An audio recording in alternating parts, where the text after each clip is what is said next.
Selamat pagi, siang, sore, dan malam Sobat Karir BMKM UGM. Jadi di kali ini BMKM UGM Kementerian Kreasi akan mengadakan podcast. Bahkan bukan akan ya, sedang mengadakan podcast nih untuk membawa teman-teman mengetahui banyak sekali dunia karir. Jadi nantinya seluruh insan UGM akan menjadi insan yang sukses.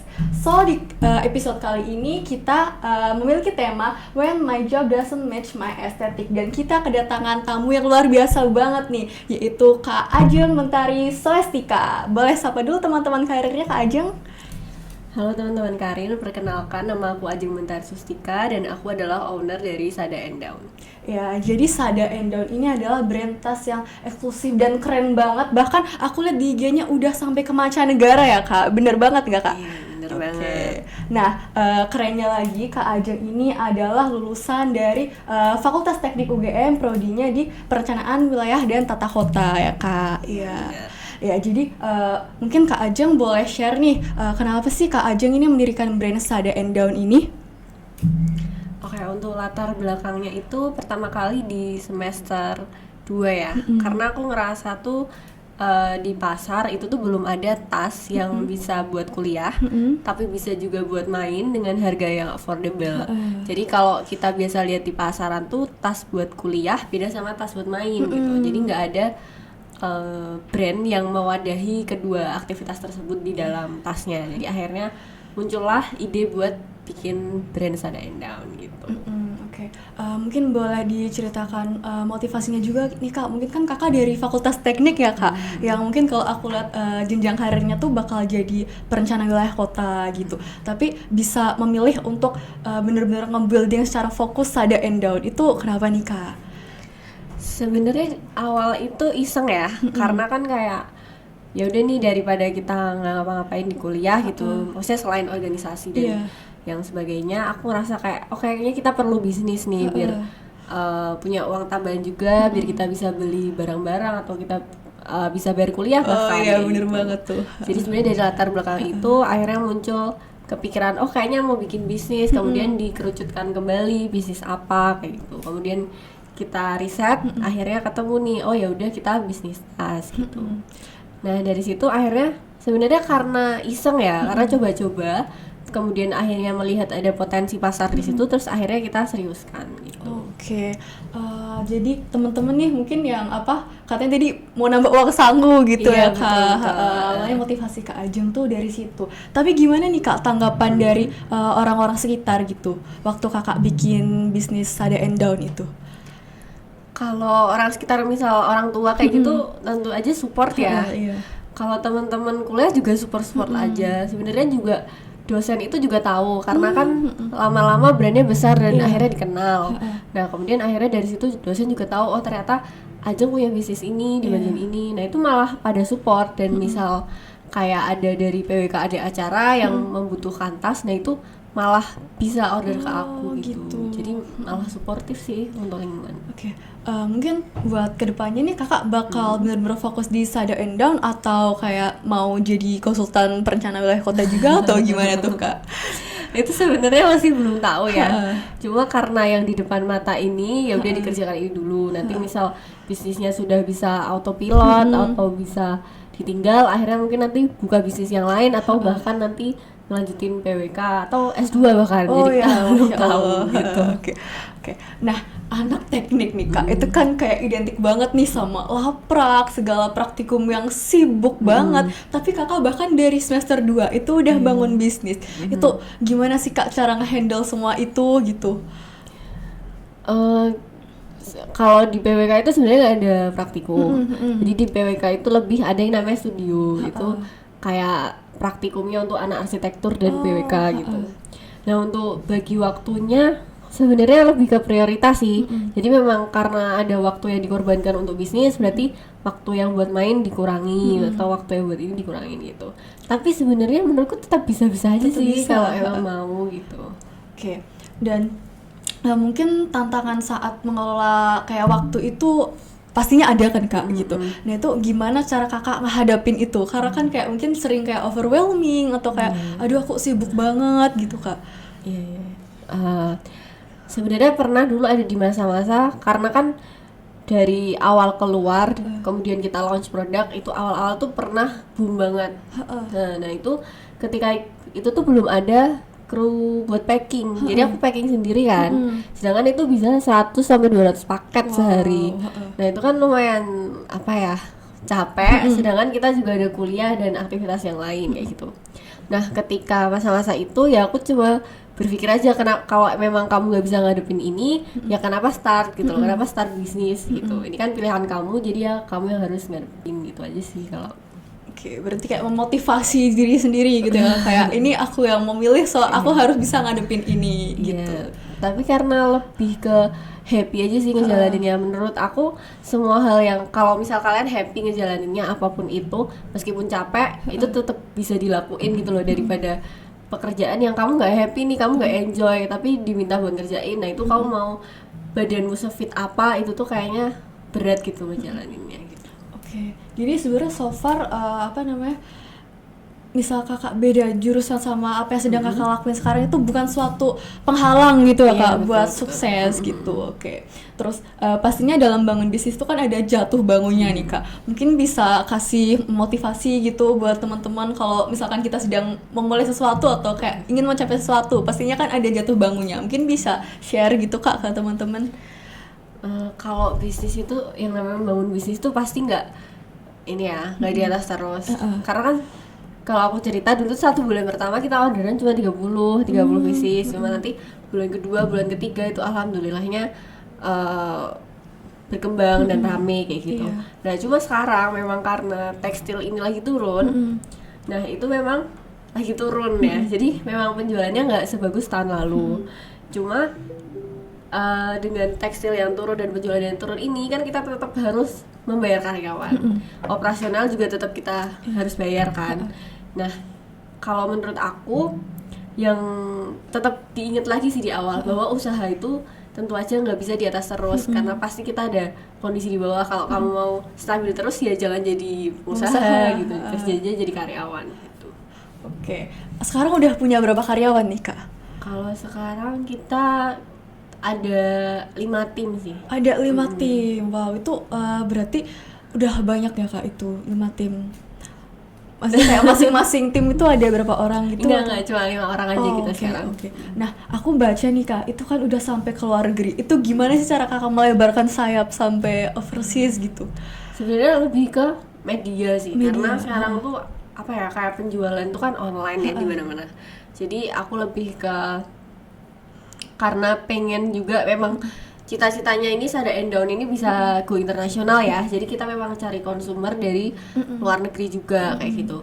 Nah, melalui media kayak TikTok, Instagram itu tuh bisa kalau misal mau disetting konsumennya itu dari luar negeri. Nah, dari situ bakalan bisa dapat konsumen dari luar negeri. Oke. Terus kalau buat konten nih awalnya kakak buat sendiri gitu atau kayak langsung ngajak temen gitu kak? Awal-awal sendiri sih, cuma sampai sekarang juga sendiri kok. Maksudnya tetap dikerjain sendiri meskipun ada tim gitu. Oke. Terus kalau misalkan ini nih kak, pernah nggak sih ngerasa kayak pas tuh di tengah jalan tuh kayak, aduh aku kan sekarang mahasiswa teknik nih, aku bangun bisnis gini tuh salah nggak sih kak gitu? Karena kan kadang banyak yang ngomong kayak, aduh aku salah jurusan, aduh harusnya aku nggak di sini gitu-gitu. Itu gimana tuh kak? Iya sih, pernah pasti ngerasa kayak gitu. Apalagi kan di kuliah tuh aku juga bukan tipe yang terus ngelepas kuliah tuh enggak gitu. Aku tetap kuliah, tetap ikut lomba yang tentang PWK-nya kayak gitu. Nah itu memang ada kayak, tapi kok kayaknya nggak nyambung ya gitu kan. Cuma aku ngerasa dengan adanya ilmu bisnis ini tuh nanti bisa diterapkan di pekerjaanku. Misal nanti di PWK, nanti aku bisa buka bisnis tapi di prospek PWK kayak gitu kan bisa. Jadi menurut aku nggak ada yang sia-sia sih kalau bangun bisnis. Oke, benar banget tuh. Oke, terus mungkin nih waktu kakak ikut lomba-lomba gitu kak, itu tuh sambil ngurus bisnis kayak pasti kan ada tuh fase-fase kayak wah gila aku lagi capek banget, bahkan kayak ngerasa kerjaan aku nih selain yang tadi tuh kak, selain packing dan sebagainya, itu gimana cara kakak tetap memotivasi diri kakak buat ikut lomba kak? Karena kan aku lihat tuh di IG kakak banyak banget tuh kak ikut lomba-lomba, kayak sering banget menang tuh, keren banget kak. Tuh gimana tuh kak biar aku nih tetap ada motivasi nih buat ikut lomba-lomba gitu? Sebenarnya kalau lo nggak sesering itu sih, cuma 2 kali aja. Oh gitu. Tapi tetap keren loh. 2 kali ikut dan 2 kali menang, alhamdulillah.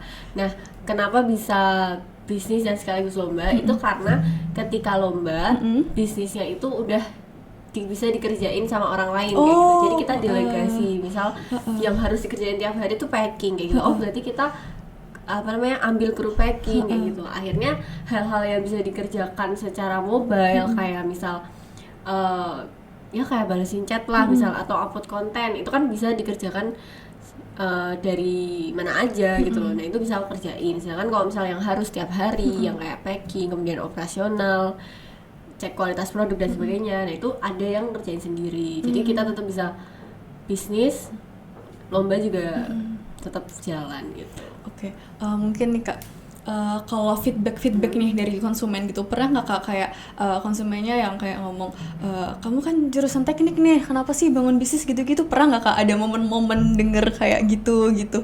Tapi dari konsumen? Iya dari konsumen gitu. Kalau dari konsumen kayaknya belum pernah sih. Karena kan konsumen juga nggak tahu ini produk aku. Oh gitu. Jadi kayak udah konsumen beli karena suka produknya, bukan karena tahu ini produk aku tuh enggak gitu biasanya. Tapi tanggapan dari teman-teman UGM ini semuanya suportif banget kan kak gitu? Alhamdulillah suportif sih, suportif banget. Kayak nggak tahu ya, aku ngerasa di UGM ini tuh dia support banget buat bisnis. Aku juga gabung di HIPMI kemarin kebetulan. Nah itu juga teman-teman support banget sih. Kakak ikut apa aja kak di organisasinya ini? Organisasi kemarin sempat ikut BMKM juga sama kayak kalian, sama HIPMI, kayak sama HIPMI doang deh, udah 2 itu aja. Di BMKM di mana nih kak? Di Kementerian apa? Kementerian Advokasi. Oh advokasi, oke. Ternyata BMKM juga ya. Oke. Terus mungkin ini nih kak, kayak waktu lagi sekarang ini udah ada kayak outlet offline-nya gitu atau gimana kak? Atau masih online gitu? Kalau sekarang belum ada, cuma tahun kemarin tuh kita sempat ada outletnya itu di Gejayan. Tahu Gejayan nggak? Tahu kak. Oke. Nah di situ. Cuma kemarin akhirnya setelah pertimbangan karena butuh tempat yang lebih besar, kemudian tempat yang bisa buat konten kayak gitu, akhirnya memutuskan buat bikin toko dan juga studio. Oh oke. Berarti untuk produksinya juga di situ atau ada tempat lain sendiri? Kalau produksinya kita terpisah. Jadi memang dibuatkan, jadi kerja sama vendor. Jadi vendornya ini memang khusus mengerjakan buat kita kayak gitu. Jadi ada tim khusus gitu. Jadi nggak gabung dengan Sada Endang. Oh gitu. Terpisah. Okay. Mungkin kemarin aku lihat di IG-nya nih kak, itu Sada Endang ini kan rebranding gitu. Mungkin boleh nih kak dijelasin ke teman-teman kenapa nih rebranding gitu. Oke. Jadi emang awalnya namanya sadajiwa.co. Nah, sadajiwa.co ini udah berjalan sekitar 2-3 tahunan ya. Akhirnya kita rebranding. Nah, itu kenapa akhirnya memutuskan rebranding? Itu yang pertama karena ngerasa untuk produk-produk yang lama ini tuh udah nggak sesuai market lagi gitu. Jadi kita ngerasa kayaknya perlu warna yang lebih fresh kayak gitu, warna-warna yang lebih diterima sama market sekarang kayak gitu. Terus yang kedua itu karena ngerasa kemarin kan mental aku tuh masih mahasiswa gitu loh. Nah kalau mental mahasiswa itu tuh kayak pengen barang-barang yang murah kayak gitu, ya kan? Iya bener banget. Karena kita nabungnya dikit-dikit gitu. Jadi kayak kita willingness to pay-nya lebih rendah daripada kalau kita udah kerja gitu. Nah terus aku ngerasa kayak sekarang kayaknya orang tetap mau deh kalau beli tasnya itu agak lebih mahal gitu, tapi kualitasnya lebih bagus gitu. Nah akhirnya dari keinginan tersebut akhirnya yaudah kenapa nggak sekalian rebranding aja gitu. Jadi mengubah visi dari produknya yaitu tadi yang awalnya sadajiwa.co bikin harga affordable ke harga yang lebih ke market yang lebih tinggi sedikit gitu. Oke. Tadi bener banget tuh kak, kakak mention kalau mahasiswa tuh mentalnya kayak pengen yang murah-murah gitu ya, sering betul. kayak apa namanya ngerasa mau hemat gitu. Nah pastinya kan mungkin dalam membangun bisnis tuh ada jatuh bangunnya gitu kan kak. Pernah nggak sih kak ngerasa kayak aduh modal aku kurang gitu, terus gimana tuh kak ngatasinya gitu? Mungkin kan itu yang sering ditakutin nih sama teman-teman waktu mau bangun bisnis gitu. Iya. Sebenarnya ini cerita lucu sih. Jadi kan emang Kenapa tuh kak? aku kan awalnya partneran sama temen aku. Iya. Nah itu modal awal tuh 1,5 tiap orang, jadi 3 juta gitu kan. Cuma sempat mikir kayak 1,5 tapi kalau dibuat beli jajan dapat banyak banget. Aku sempat kayak gitu kan, kayak kalau buat beli baju bisa dapat banyak banget, kalau buat beli skincare bisa banyak banget kayak gitu. Tapi kalau misalnya dibuat beli baju sama skincare nanti nggak bisa jadi 2 kali lipat uangnya kayak gitu kan. Terus akhirnya dari kayak gitu kayak ya udahlah nggak apa-apa bisnis dulu kayak gitu.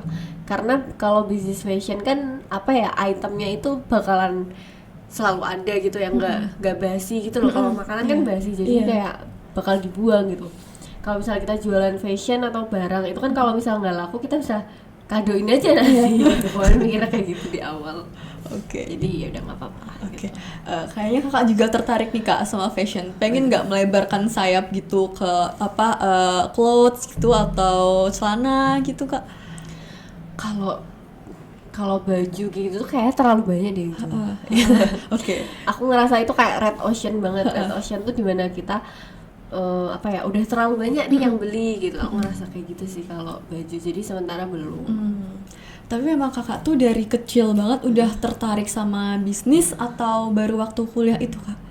Sebenarnya ini bisnis pertama aku sih. pertama. Sebelumnya emang kayak suka jualan tapi ya kayak jualan SMP gitu loh, kayak nggak yang seserius itu gitu. Cuma ini emang bisnis pertamaku gitu. Oke, gitu.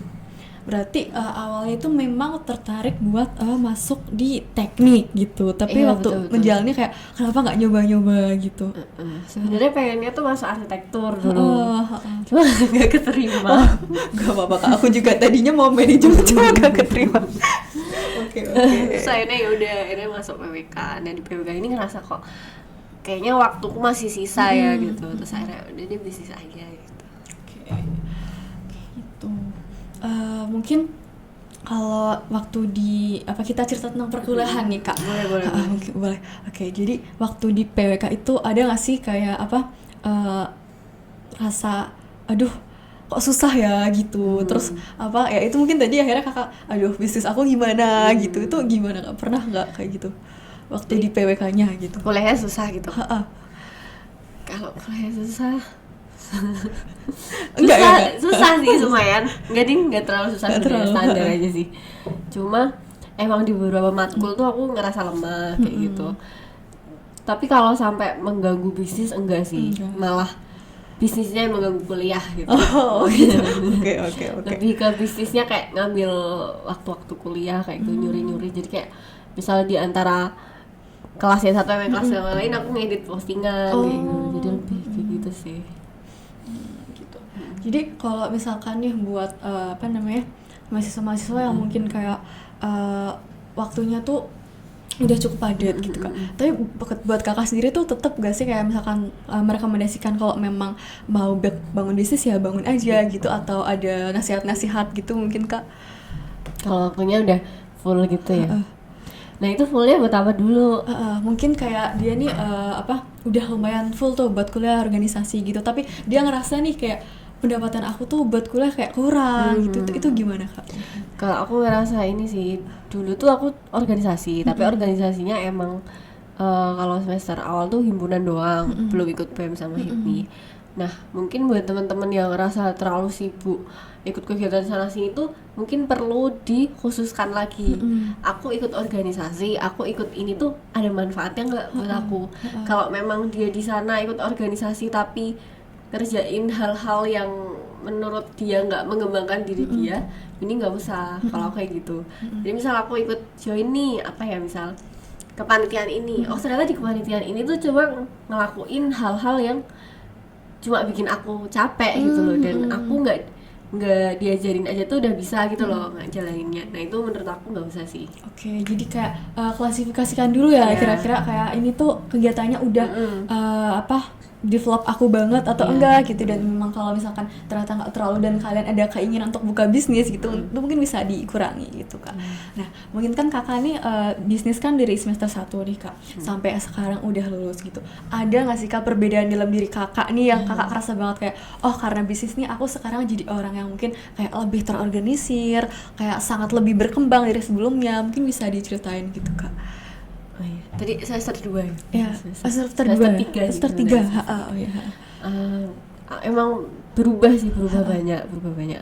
Karena kita lebih wise buat ngeluarin uang kan, karena kita udah tahu cara cari uang.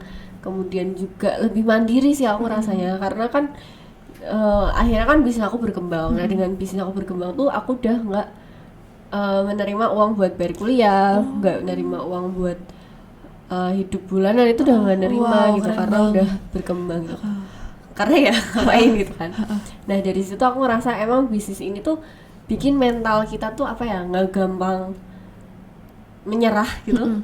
Ya karena kan kadang kayak kita apa dikit-dikit kayaknya nggak bisa deh, kayak aku nggak bisa ini deh. Nah tapi dengan kamu bangun bisnis itu tuh kamu bakalan ngerasa kayak ya kalau memang lagi di bawah ya memang harus berusaha untuk ke atas gitu loh, bukan berhenti gitu sih aku merasanya.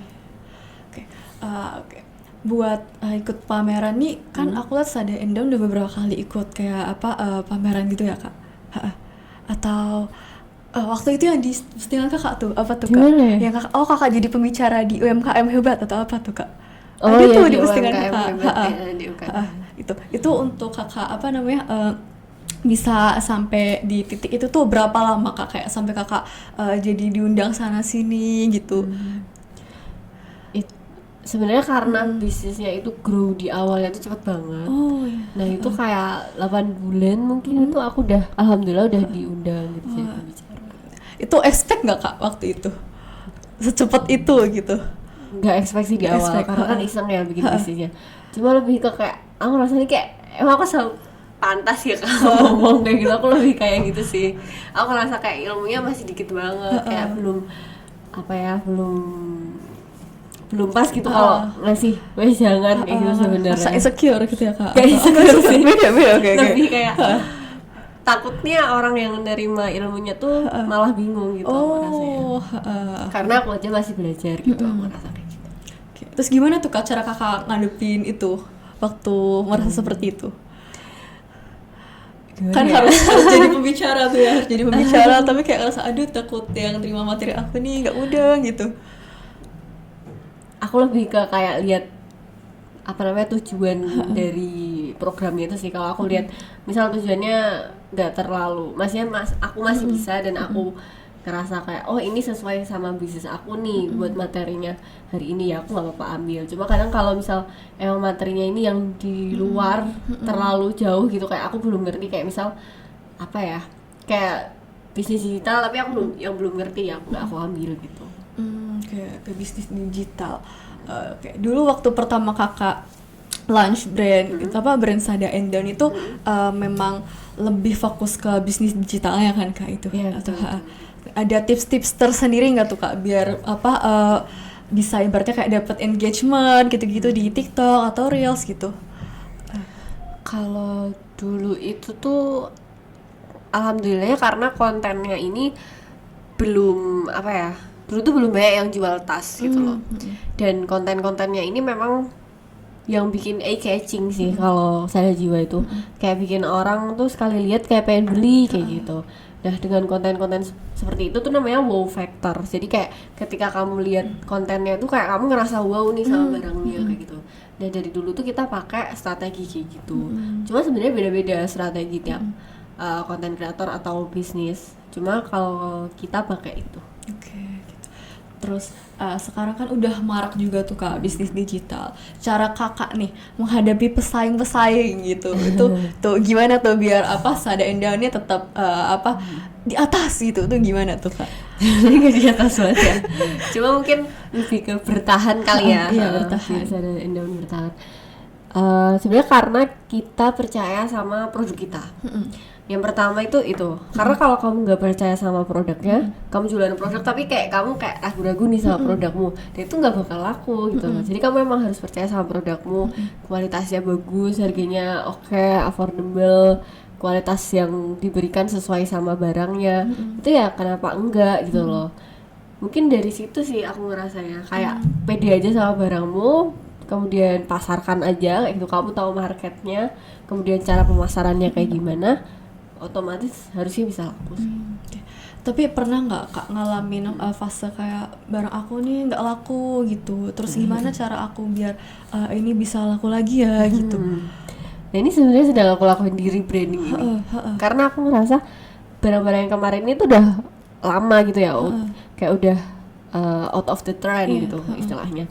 Nah dengan kayak aku ngerasa kayaknya market udah berpindah ke sini deh. Nah itu aku melakukan rebranding.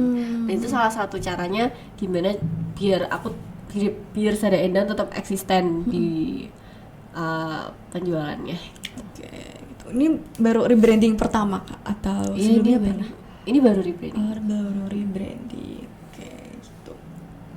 Oke. Terus mungkin ini nih Kak terakhir ya, kita kayak pesan-pesan Kakak nih buat teman-teman yang mungkin saat ini lagi ngerasa kayak waduh aku salah jurusan, waduh aku mau buka bisnis tapi takut, aduh aku gimana ya cara aku nyimbangin akademik dan juga non akademik aku, mungkin bisa buat pesan teman-teman gitu. Kalau aku sih tetap semangat ya, nggak salah jurusan, tapi kalau bisa tetap diselesain, tetap selesai, tetap IPK-nya tetap bagus. Kemudian juga kalau misalnya tadi ikut lomba, cuma kalau memang teman-teman ngerasa kayak ini bener-bener nggak passion nih, bener-bener aku nggak bisa ngelanjutin lagi gitu ya. Nah itu mungkin di tengah-tengah atau mungkin dari awal kayak gitu ya, cari cadangan, dari kegiatan cadangan kayak gitu. Misal karena aku ngerasa kayaknya aku cocok di bisnis deh, nah makanya terus aku semester 3 akhirnya bikin brand gitu. Kamu ngerasa salah jurusan nggak? Enggak sih Kak. Mungkin kan kayak kita sering dengar gitu ya di Twitter gitu. Aduh aku salah jurusan ya, aku TBK lagi ya gitu. Gitu. Oke, jadi teman-teman intinya nggak ada ya yang namanya kayak kita ini gagal gitu. Jadi kayak misalkan kayak Kak Ajeng. Ini Kak Ajeng kan walaupun udah ngerasa match nih di PWK gitu ya Kak, tapi kayak ngerasa ada potensi nih di bidang bisnis gitu, dicoba aja gitu. Dan misalkan buat kalian-kalian yang ngerasa kayak aduh sekarang kerjaan aku nih match my aesthetic gitu, asalkan itu kalian gitu ya Kak, itu nggak apa-apa banget buat dilanjutin gitu. Oke, jadi teman-teman nih udah di ending perbincangan kita nih bersama Kak Ajeng. Kak Ajeng makasih banget udah mau sharing ke teman-teman tentang karir dan bisnisnya gitu. Oh ya Kak, mungkin boleh nih share ke teman-teman apa nih IG-nya Sada Endang gitu buat teman-teman yang pengen order gitu Kak, mungkin boleh kasih tahu aja. Buat teman-teman yang lagi nyari tas buat kuliah atau buat hangout atau tas apa aja sih sebenarnya, bisa cek IG kita Sada_down, tapi underscore-nya 2 ya, jadi Sada_down. Oke, boleh langsung order aja tuh Kak. Boleh langsung DM atau ada di Shopee order? Ada, kita semua ada di Shopee, ada di TikTok Shop, ada di WhatsApp juga. Jadi gampang lah kalau mau order, DM juga bisa sih sebenarnya. Oke, nanti langsung dibalas nih Kak sama adminnya. Gercep banget ya itu. Oke, jadi terima kasih buat teman-teman yang udah menonton and see you on next episode. Bye bye.